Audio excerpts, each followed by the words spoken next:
It started with songs that filled arenas and church sanctuaries, a voice that became part of people's Sunday mornings and road trip playlists, and now that same story is tangled in allegations that have shocked fans, survivors, and an industry that often claims to stand for moral clarity. Hit the subscribe button and turn on notifications so you get first-hand updates on this developing story and others like it. Multiple men have come forward with allegations that stretch back decades, describing a pattern of sexual misconduct that they say left long shadows over their lives. These are not casual complaints but detailed accounts from people who claim they were manipulated, drugged, or assaulted. When survivors speak, their stories often carry the same heavy undertone: confusion, betrayal, and a desperate search for answers. They describe encounters that began in social settings tied to ministry or music circles and then shifted into boundaries being crossed, some say through persistent grooming, others say through the use of substances to render them vulnerable. A few of the accounts allege incidents that happened when the accusers were still minors, a claim that, if substantiated, dramatically raises the stakes and broadens the conversation beyond personal scandal to potential criminality and institutional responsibility. Understanding what survivors report means listening not only to the most sensational lines, drugging, assault, abuse of power, but to the smaller, corrosive details that form patterns. Grooming, for instance, often begins with attention and flattery, it enlarges into secrecy and isolation, and it culminates in assaults framed by shame or silence. Those who have come forward describe how trust was cultivated through repeated attention, professional opportunities, or spiritual language that made it difficult to say no or to speak up afterward. For many, the harm wasn't a single headline-worthy moment but a sequence of events that left them feeling complicit in their own silencing. Survivors frequently explain why they stayed quiet for years: fear of retaliation, worries about not being believed, a sense that the institutions surrounding the accused would protect their own reputation at the expense of truth.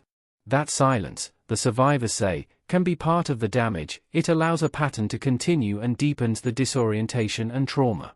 The human consequences are vast. Those who report abuse speak of nightmares, substance misuse, lost careers, and ruptured families.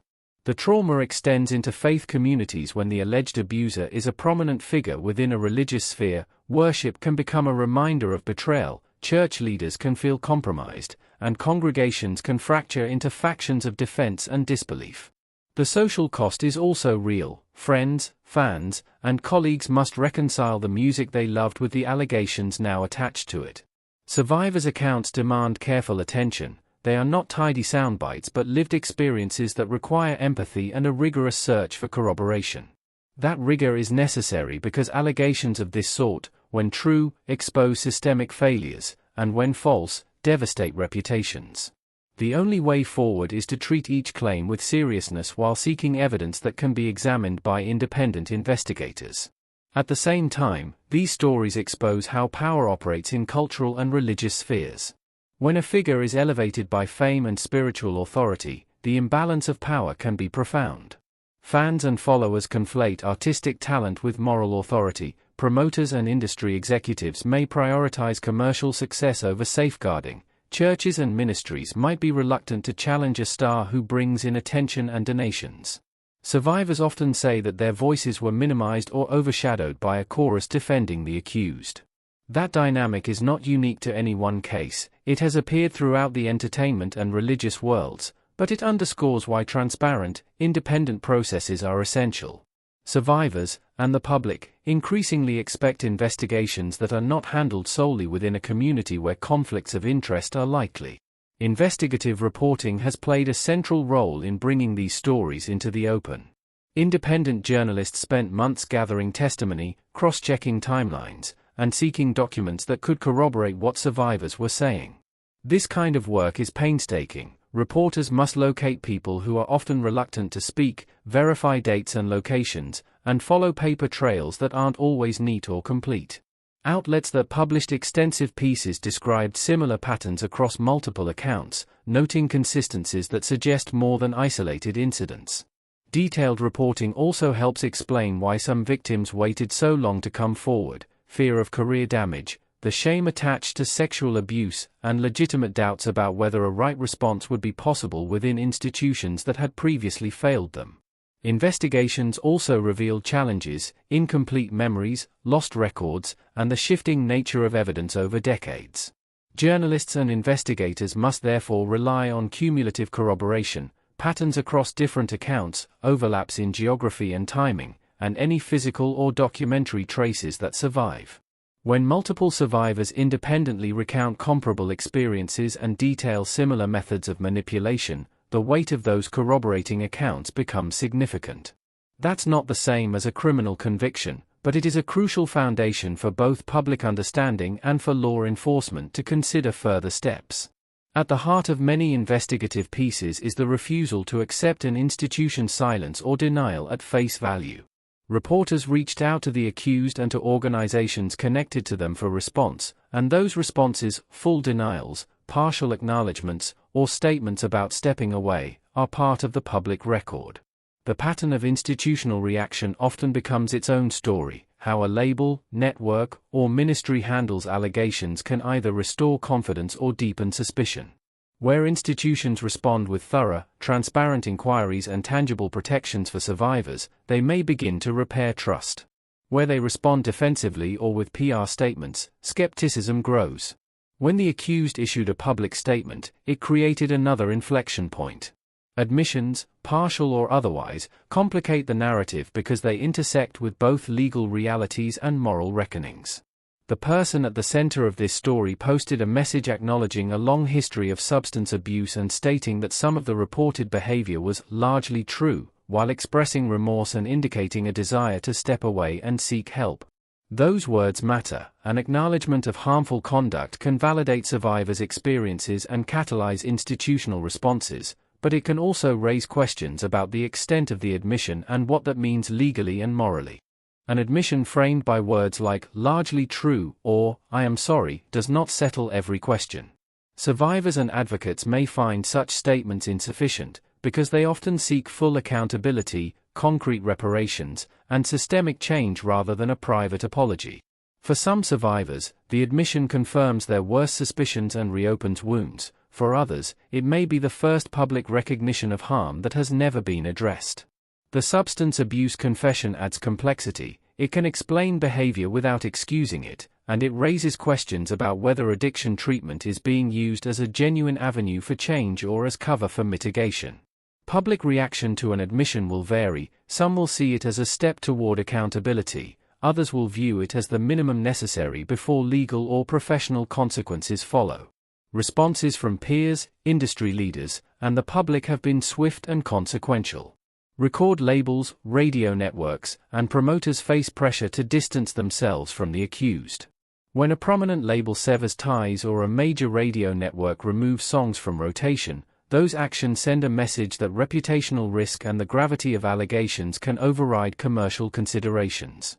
Such institutional moves also reflect a changing climate in which organizations are more likely to consider survivors' claims seriously and to act quickly to address them. At the same time, these moves create their own questions. Do they represent principled stances, or are they reactive measures to public pressure?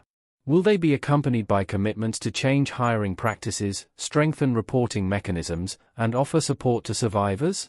The industry fallout is visible in multiple ways: artists losing label support, reduced airplay, cancelled appearances, and public condemnations from fellow musicians. Fans wrestle with split loyalties, grief at the alleged behavior and the music that shaped parts of their lives. Churches and ministries are forced to examine whether their systems of accountability were sufficient and to consider reforms that center survivor safety. The reputational cost affects not just the person accused but the networks that enabled their visibility, managers, booking agents, and the organizations that promoted them. Beyond immediate professional consequences, there's a broader cultural reckoning. Artists who once enjoyed unquestioned platforms are now facing scrutiny that exposes uncomfortable truths about how success can shield misconduct. Conversations about consent, power dynamics, and safeguarding are becoming less theoretical and more urgent. Some in the Christian music community have publicly called for structural changes, stronger reporting channels, independent review boards, and survivor-centered pastoral care. Others worry about knee-jerk cancellations that fail to address root causes. The most constructive responses blend accountability with restoration, clear consequences for wrongdoing, meaningful support for survivors, and pathways for genuine rehabilitation when appropriate. Law enforcement has stepped in, announcing preliminary investigations and seeking additional victims. A criminal inquiry changes the conversation again, because it introduces formal procedures, evidentiary standards, and potential legal outcomes that differ from public opinion or journalistic findings. Police statements that a preliminary investigation is underway and that detectives are seeking more complainants are important for several reasons. First, they signal that allegations are being taken seriously by authorities with the power to subpoena records and pursue charges. Second, the call for additional victims encourages others who may have been silenced to come forward, potentially revealing a fuller picture. Third, an official inquiry can lead to tangible justice if evidence supports criminal charges. Investigations by law enforcement are meticulous and slow by design. Officers will gather statements, compare timelines, review communications, and, when possible, seek physical or documentary evidence. Depending on the jurisdiction and the timing of alleged incidents, prosecutors will also consider statutes of limitations, which can complicate cases that involve decades-old claims. Even where criminal charges are not possible, survivors may explore civil suits, which operate under different standards of proof and can result in financial remedies or public acknowledgments. The legal road is rarely straightforward, it's long, emotionally taxing, and often fraught with setbacks. That's why many survivors seek legal advice, therapeutic support, and community backing before and during the process. The wider public must also reckon with what accountability looks like. Criminal convictions are one form of accountability, but they are not the only metric. Institutional reforms, public acknowledgement, financial restitution, and long-term safety measures for future potential victims are equally vital. Effective reform requires transparent investigations, independent oversight, and survivor-informed policies that protect the vulnerable and prevent repeat harm. This story raises questions that ripple far beyond one artist or one band. It forces us to confront how fame and faith interact, to reevaluate how institutions respond to allegations, and to listen carefully to those who say they were harmed. The music that once provided comfort now sits alongside painful testimony, and that tension must be held with care. Survivors deserve thorough investigations, meaningful support, and a public process that honors their courage without sacrificing due process. As this story continues to unfold, the two most important responsibilities belong to those with power: to listen and to act. Listen to survivors without reflexive dismissal, and act to create transparent systems that prioritize safety over reputation. That means independent investigations, robust reporting channels, pastoral care that centers the harmed, and accountability that is not negotiable. It also means the public must support survivors' access to justice, legal, therapeutic, and communal. If you want to stay informed as new developments emerge, from investigative updates to official statements and any legal filings, please subscribe now and hit the bell so you get notifications the moment we publish new information. This is a story about art, faith, power, and the cost of silence. It demands our attention not because it is sensational, but because it highlights how institutions and communities respond when trust is broken. The choices made now, by survivors, by journalists, by law enforcement, and by the industry, will shape not only the outcomes for the people directly involved but also the broader culture that must learn to put safety and justice ahead of convenience. Hold on to these takeaways: allegations must be taken seriously and investigated thoroughly, admissions of wrongdoing complicate but do not conclude accountability, institutions must demonstrate meaningful reforms rather than performative gestures, and survivors' needs must come first. We will keep following this closely and bring you verified updates as they happen. Subscribe and turn on notifications to stay up to date, and thank you for listening closely to Stories That Matter.